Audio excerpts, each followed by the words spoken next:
Greetings! Today we're making incredible strawberry buns. Berry season is in full swing. Let's enjoy it to the fullest. The list of ingredients is coming up now and is also in the video description. 2 cold eggs straight from the fridge. I add 1 whole egg, and from the second only the white yolk I save for glazing. This way our buns will turn out bright, golden and appetizing. I set the yolk aside. Each egg weighs 60 grams. Be sure to cover the yolk with something so it doesn't dry out. And set it aside. Sugar, 70 grams. Pressed yeast, 10 grams. If using dry yeast, 4 grams. Milk, as always, cold, 270 milliliters. The fat content doesn't matter. Dissolve both the sugar and the yeast in the milk. Wheat flour, 550 grams, with 12% protein. My goal in my videos is to teach you to see your dough, to understand the situation and the process. Yeast dough is not about precise calculations. Here the numbers are always approximate. Flour with different protein content, different conditions, different flour moisture. I can see that this dough right now isn't suitable for making buns, let alone braiding anything. I add 6 grams of salt at this stage. If you don't like adding it at the end, and if you're using a stand mixer, always add the salt after the butter. I also weighed out and took 50 grams of flour, and I'll be adding it gradually. At this stage, we can easily add flour at the beginning of kneading. It's not good to add flour after the butter. Don't do that. Up to the butter. At this stage, we need to learn to assess the situation, to observe the dough. Do we still need to add more or not? If you've added too much flour, you can gradually add liquid to achieve the desired dough consistency. Add water 1 tablespoon at a time. I have plenty of videos where I show how to add liquid if there is too much flour in the dough. That's it, I knead it well and we'll be able to see the dough. It sticks, but remember, these are buns. And it also sticks because there's sugar in here. Dough that we add sugar to always sticks much more to the surface and to your hands than dough, say, for bread, where it's just yeast, flour and water. Salt is a must. 4 important ingredients. I ended up adding all the flour 600 grams with 12% protein. If your flour has a protein content of 10.3, which I don't recommend using flour for pancakes or cookies, but I know, well, sometimes you just don't have another option. So if that's the flour you have, well, then that's what we use. You'll have to add even more flour to this recipe I'm showing now. It's still quite sticky, but that's okay, just knead it well. Overall, kneading this dough should take about 12 to 15 minutes. That's enough so you don't get too tired and can knead the dough by hand to a decent quality. That's it. Now I can see, this is the moment when we can add the butter. Butter is always added later.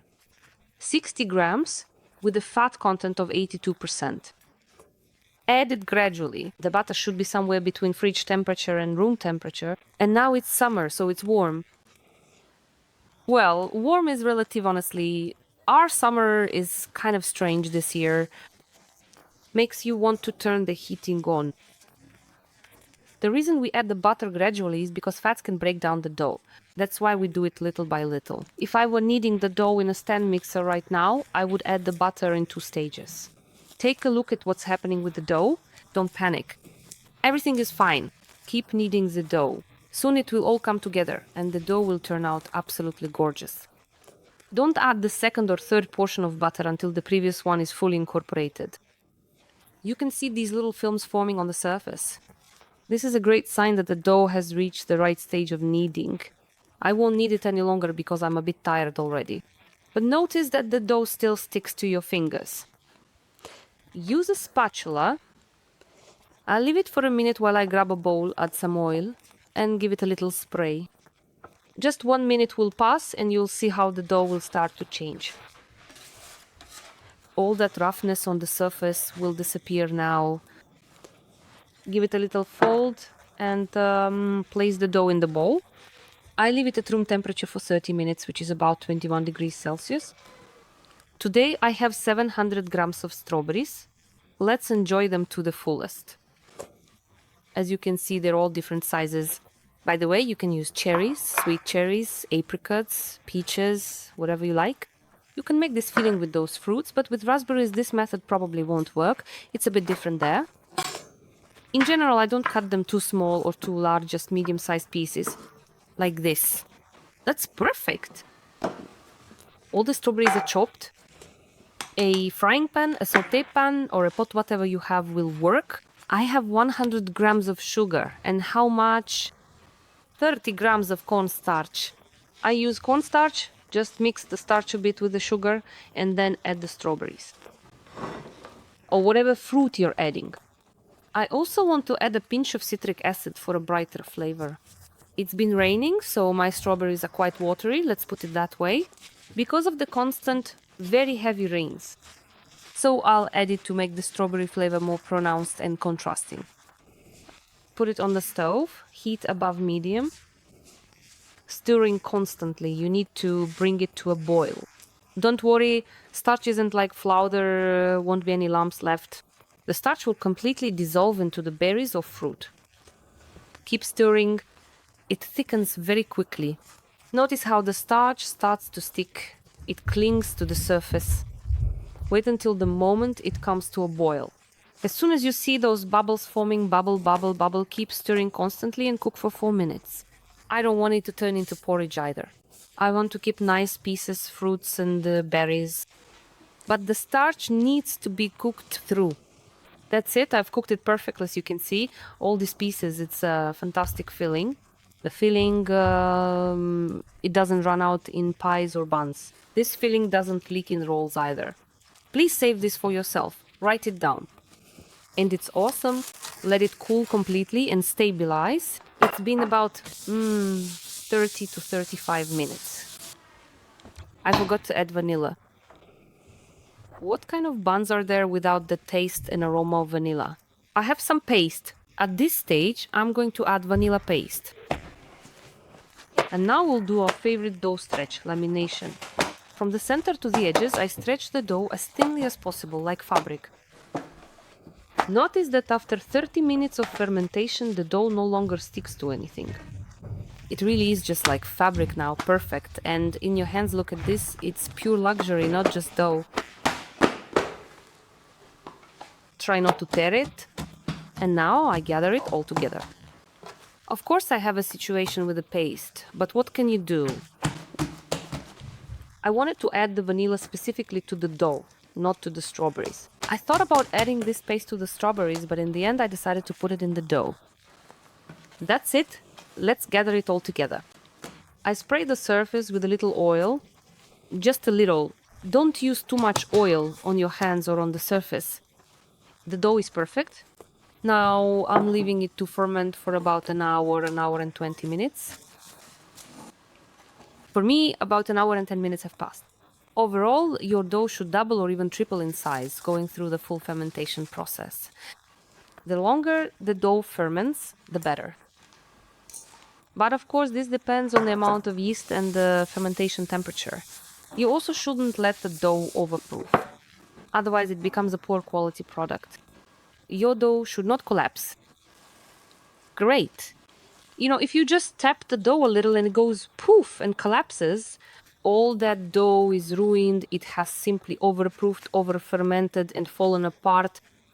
This dough is no longer usable. You should be able to tap or shake it, and it should stay in place in the bowl or in the baked goods. You see the situation I have with this vanilla paste. So now I'm degassing it, folding it a little, and then I'll divide it into the portions I need. If you added the vanilla properly, unlike me, without degassing the dough, go ahead and divide it into the portions you need. I'm going to divide it into 12 pieces, each weighing 90 grams. Right now, in any case, I'm going to gather this dough together. I often get messages from you saying that you're afraid of working with yeast dough. Remember, in the kitchen, you are in charge, not the flour. Following tradition, I let the dough rest for 15 minutes. The filling is completely stabilized. This is the perfect consistency. All right, time to shape them. It's all very simple here.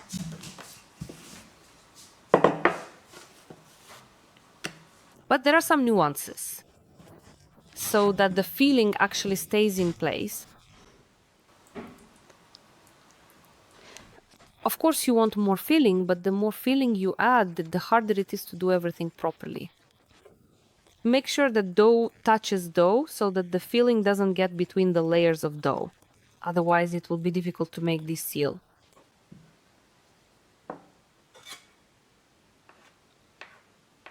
Cut them into strips however you like, whatever looks good to you. And notice I'm going to make another seal now, like I made a dumpling, and then once more, so that all the filling really stays inside. That's it. You twist it up and you have a little snail shape. Probably something like that. Basically, we do this with all the buns. I calculated it so that, as you can see, all the buns fit on the baking tray. And the amount of filling left matched. Now leave the buns for the final proofing for about 40 minutes. Again, it depends on the temperature. For me, it's 21 degrees. And now I'll cover them with something so the dough doesn't dry out. About 40 minutes have passed for me. Now I've added 1.5 tablespoons of water to the egg yolk, and I'll brush all the buns with it. As soon as I've brushed them, I turn on the oven. While the oven heats up for 15 minutes, the egg yolk will dry. Never put wet egg yolk in the oven, only when it's dry, so it doesn't stick to your finger. After 35 minutes, you get this kind of beauty. Convection mode at 160 degrees Celsius, or if using top and bottom heat, set it to 170 degrees Celsius. You know, there was a situation when you take out the buns, your rolls are all puffy, but once you take them out of the oven, they deflate and collapse. That means you took them out of the oven too early. I haven't tasted anything this delicious in a long time. They're vibrant, strawberry-filled, the dough is tender and soft. This beautiful crust here is actually extremely thin and delicate thanks to the low temperature of 160 degrees Celsius. They're wonderful, perfectly baked through. By the way, only one of my buns leaked. All the others super nice, super stable, and didn't leak. Here's what the filling looks like. They're still just barely warm. And the filling is still, but after cooling it will be perfect. And as always, enjoy your meal.